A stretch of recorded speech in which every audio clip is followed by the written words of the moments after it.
What's up, guys? So today we are test driving the new BYD Sealion 7. Now this is a first impression video because just after the launch, BYD allowed members of the media as well as some KOLs to take the Sealion 7 out for a drive. So there are two variants available. One is the performance, one is the premium. Performance priced at 183,800 ringgit, whereas the performance is priced at 199,800 ringgit. So 183,800, 199,800, and as far as the exterior design is concerned, well, there's not much difference between the performance and the premium.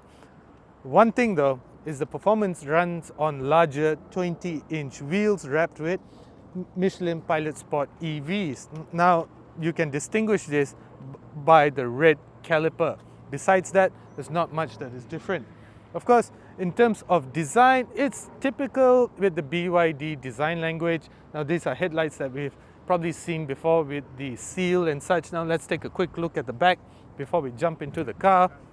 I like the tail lights of the car. Now this is very fancy, but again, it looks similar to the ones with the seal. And then you get a really spacious boot space. But however, you do not get a spare wheel. You might get a tire repair kit. Besides that though, the car, I've driven the premium version, feels very good. Now we jump in to drive the performance. Let's go. This video is brought to you by Berjaya Sompo Insurance. Get Sompo MotoSafe by Berjaya Sompo. The less you drive, the less you pay. It's that simple. Choose from 3 different mileage plans with affordable premiums to fit your driving needs. Perfect for those who drive occasionally. Plus, enjoy extra perks like unlimited towing, 100% special perils, and all driver coverages. Ready to drive smart and save big? Switch to Sompo MotoSafe today. Head over to Berjaya Sompo Insurance and start saving now.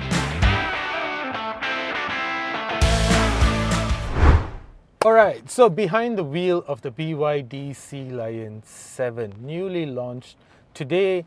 So this is a first impression video. I'm currently seated in the premium version. It's priced at 183,800 ringgit. And then the cars are almost identical from the interior at least.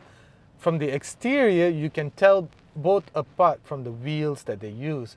The performance version runs on 20 inches, while the premium variant runs on 19-inch wheels. So besides that though, there's almost very little that distinguishes one from another. At 183,800 ringgit, well, we were expecting it to be priced slightly lower. But as what we have seen from BYD in the past, you can expect discounts in the future and such, as what we saw with the Atto 3 and the Seal and other variants as well. How does it feel?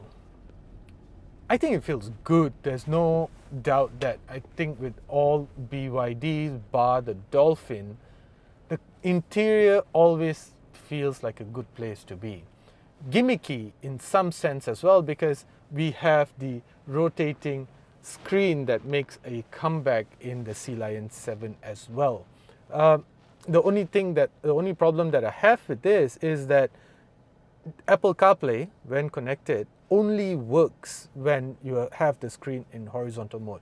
So from what I've experienced before in the Atto 3, if you have the screen in vertical mode and you connect Apple CarPlay, it's automatically going to horizontal mode by itself. So, not a big deal. In terms of entertainment, you get 12 speakers in here from DIN Audio. Brilliant, of course, and you get a full panoramic roof. The seats are fantastic, I just gotta say this, and they're full leather seats, which I really appreciate in this time and age of leatherette, of seats made of recycled goods and such. At this price range, I want proper, genuine leather seats. Volvo, I'm looking at you. Anyway, besides that, The suspension, I feel, is a little bit on the softer side, but that's okay because this is an SUV that is made for comfort, and that is something that you get when behind the wheel of the Sealion 7. And as you can hear, maybe not hear, because the refinement levels in here are top notch. Windows are double glazed, and it's just a very comfortable driving experience. Now, the premium variant is the top of the line version. You get in terms of range, right? In terms of performance, then of course you want the performance version. But with EVs, I always believe that more range is always better.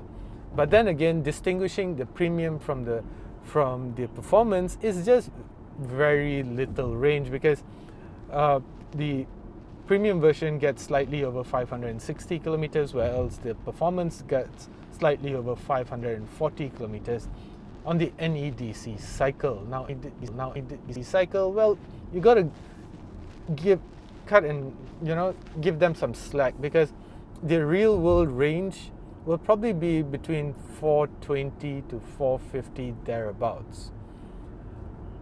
Personally, I like the way it drives. I like how comfortable it is. I like how refined it is. And I just don't have anything bad to say about this car.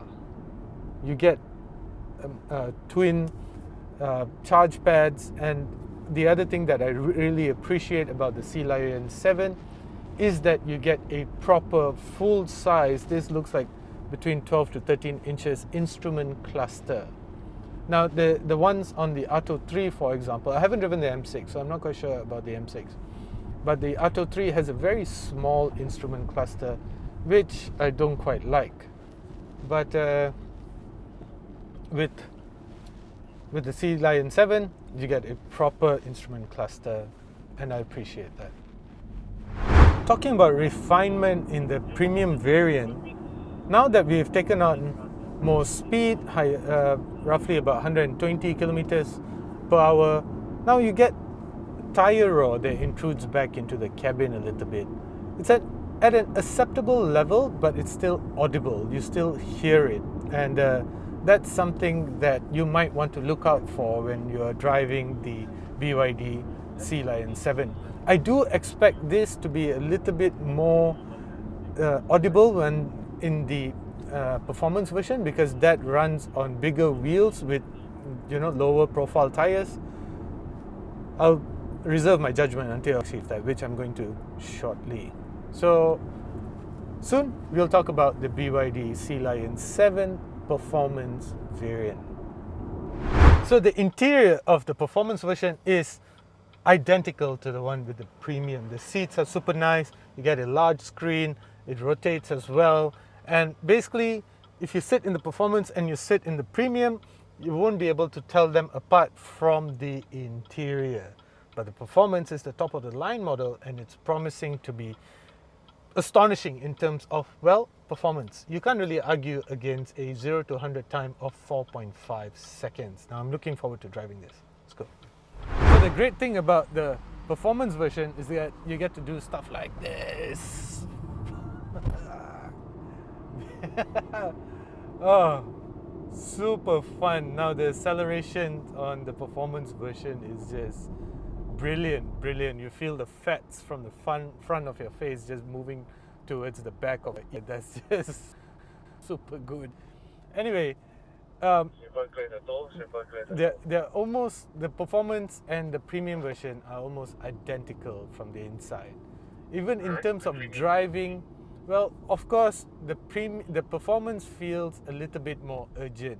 You tickle the feather, tickle the accelerator just a little bit, and it goes. It just wants to go. And what mode am I in right now? So I was in normal earlier. You get normal, you get sport, you get snowland. Snowland sounds like a Disney character. Eco, normal, snowland, sport. Yeah. So now I'm in sport, and again, feels very urgent. It feels immediate, and this will definitely affect the range. And the thing about driving EVs is that you're always having an eye on the battery state of charge as well as the available range. That's just how EVs are. That's the reality about living and driving EVs. So, and if you're going to have it in sport, your range is going to drop like an anchor. But if you're going to be buying the performance version though, then what's the point if you're not driving it in sport mode? In terms of suspension, both cars feel the same, a little bit on the softer side, but as I've said, it's designed for comfort. And as far as comfort is concerned, it does that really, really well. At 199,800 ringgit, it's expensive. There's no doubt that it's expensive. Now, BYD has sort of conditioned our minds to thinking that, they offer great value, superb technology for very little money. So when now BYD is introducing cars at about closer to 200k, it takes some time for it to, just sort of sink in, because 199,800 ringgit, I'm not sure, man. But then if you consider the competition, especially the Model Y, this seems like a steal. Now the thing about BYD Malaysia is, and the thing about EV is it's not only BYD EV makers, is that the price war. You buy an EV and a couple of months later, just to spur sales, they drop price 10, 20, 30,000 ringgit, or they offer other incentives which you never got before. That kind of just breaks my heart, man. I mean, if I would not be very happy if I've spent 200,000 ringgit on a car just for the price to drop a couple of months later, because that's obviously going to affect the resale value of my car, which I spent 200,000 ringgit on. Of course, they will incentivize you with other things such as extended warranty and such, but that just means that you need to hold on to your car for longer to sort of enjoy that value that parent company wants to give you. So that's something to look out for, not just with BYD, but with any EV maker for that matter. But as far as the Sealion is concerned, the Sealion 7, it's undoubtedly a really nice car. Refinement is brilliant. You do feel it. You do hear some tire noise at higher speeds. I don't get that so much with the 20-inch tires here with the performance version, surprisingly. I expected this to be more louder as far as tire roar is concerned. But it's at an acceptable level. Surprising, but good. A very nice surprise. So, in conclusion of how the car feels like, well, as I've been saying throughout this video, there's no doubt that it's a comfortable car. Suspension a little bit too soft for my liking, especially at higher speed, because you do feel a lot of body roll, which is not very confidence inspiring when you feel the car, bouncing left and right through the corners. I just don't like. I like having a car that feels a little bit more planted. But when you're taking it easy and such, that's where the BYD feels really good. The other thing that I don't quite like is the brakes. I don't like how the brakes feel. There's just no proper modulation to it. But then again, that's a typical feel for regenerative braking. So that's something that you should look out for. And I guess over time, you will tend to get used to how the brakes feel and how the suspension feels. But as I said, this is a first impression video, and I'm confident that if I spend more time with the car, I'll find more and more things that I actually like about it. For now, I like the comfort, I like the refinement, I like all the features that you get in here. It feels very spacious, feels very comfortable. The seats are brilliant.